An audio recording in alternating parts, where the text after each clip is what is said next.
Mu mwaka gwa 2019 gavumenti yatandika okuzimba ebbibiro ly'amasannyalaze erya era nga lino lisuubirwa okuvaamu obungi bw'amasannyalaze bwa megawatts 183 n'obuwuzi 23 ng'emu ku nteekateeka yaayo gy'eriko ey'okulaba nti eyongeza ku bungi bw'amasannyalaze agakolebwa wano okutuuka ku bungi bwa megawatts 5,281. Newankubadde gavumenti yateeka ensimbi nnyingi nnyo mu mulimu gw'okuzimba ebbibiro ly'amasannyalaze lino, naye ba contractor abaweebwa eddimu lino bakola mu ngeri yagaddibe ngalye olw'ennyaafa ennene ezatandika edda okweyolekera mu bbibiro lino, ekyawaliza ne Minisita w'amasannyalaze Nankabirwa okulambula omulimu guno gye buvuddeko.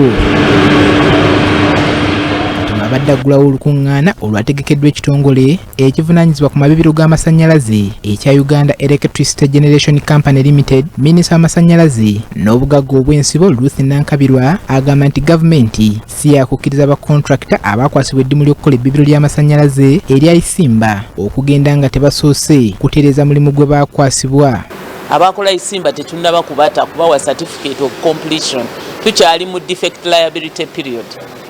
Balina okulaba defects baziza obujja kati nga amazzi mwe gafulumira spillway, amazzi mwe gafulumira okuva mu ddamu gafuluma na speed nene, bw'obanga enkokoto gye wateekawo teyalina bipimo birungi amazzi gajja gitwala. Nankabirwa agamba nti gavumenti nga yeeyambisa abavumbuzi ab'enjawulo eri mu kaweefube ow'okulaba nti bongera ku bungi bw'amasannyalaze agakolebwa wano mu ggwanga okwongera okutambula n'omulembe ogukozesa amasannyalaze.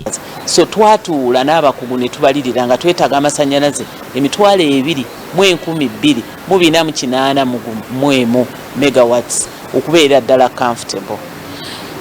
Amasannyalaze ago tujja gajja mu mazzi ge tulina hydropower ebitundu 79 n'obutundutundu 7, kale katugambe ebitundu 8 ku 10. Minisita bw'ati asabye abantu okweddako ku nkozesa embi ey'amasannyalaze okusobola okukwata obulungi agamba n'eggwanga lye galina. Energy efficiency and conservation, okukekkereza amasannyalaze n'okugakwata obulungi, ogakozesa obulungi, ekyo era kyetaagamu ba innovators abavumbuzi okusobola otuvumbulira teknologiya asobola otutuusa ku ekyo kye twetaaga. Ssentebe wa boodi y'ekitongole ki Uganda Electricity Generation Company Limited ow'ekitiibwa Engineer Proscovia Margaret Njuki alambuludde ku bukulu bw'okunoonyereza mu kitongole kino ekivunaanyizibwa ku mabibiro g'amasannyalaze.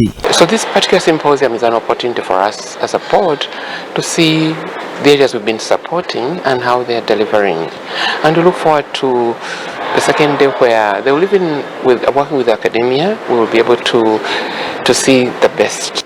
There is no company in the world that develops without doing research. So in UEGCL we are also introducing a culture of solving all our problems through research and innovation.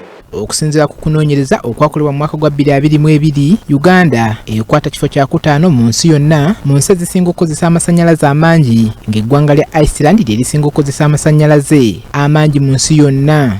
Paul Bakabulindi, BBS Terefayina, Ageesigika.